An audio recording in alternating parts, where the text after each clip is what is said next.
All right, let's go ahead and take a look at this third example here from class. We didn't have quite enough time to finish. If we're looking for the slope, actually in this case the equation of tangent lines at multiple values for x, might be a good idea to go ahead and get an expression to quickly calculate slopes of tangent lines. So as we discussed earlier in class, we can find the slope of our tangent line by using one of the two limit definitions we've learned for it. Let's go ahead and use this one. The limit as x approaches a of f of x minus f of a over x minus a. And let's pop in what we know. So we know that we would have 1 over 2x minus 1 minus 1 over 2a minus 1 all over x minus a. And we know that we cannot directly calculate the value of this limit by direct substitution because we'd end up with something over 0 in our fraction. So in order to help get rid of that problem, we're going to go ahead and use some algebra tricks, and in this case we are going to find a common denominator for the fractions. So to do that, we'll multiply the first fraction numerator and denominator by 2a minus 1, which would give us 2a minus 1 over our common denominator, which I'll hold off on writing, minus, and then in the second fraction we would want to multiply numerator and denominator by 2x minus 1.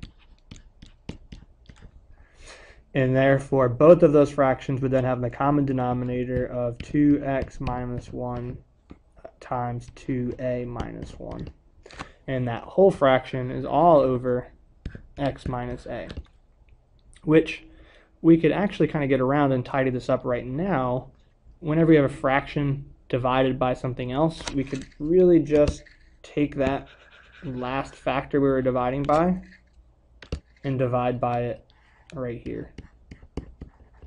Makes it look a little bit nicer, reduces that whole fraction and a fraction ugliness, and we'll see it actually works out pretty nicely here.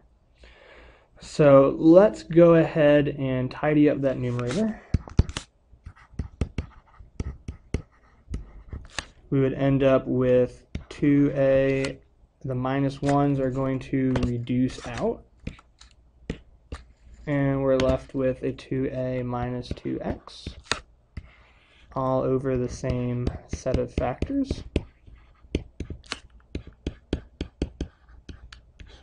And we need to get a little creative here, it's not too bad, to make one of our factors reduce out. We kind of know ahead of time it's going to be the x minus a, since that's the problem factor to begin with. And looking at our numerator, we can make that factor of x minus a appear by just factoring out a negative 2. And none of the rest changes. Although at this point, we can reduce out that factor of x minus a. We can actually take the limit by substituting a in for x now. Direct substitution yields an actual answer. We would get negative 2, and then in the denominator, we would have had 2a minus 1 times 2a minus 1, or maybe more succinctly written, 2a minus 1 quantity squared. So there's a nice way of calculating slopes of tangent lines. We can just use that fraction there. And we're asked to write the equation of tangent lines for 3 different values of x. So that's like a little second part of this problem. When x is equal to 1, we can substitute that into f of x to figure that out.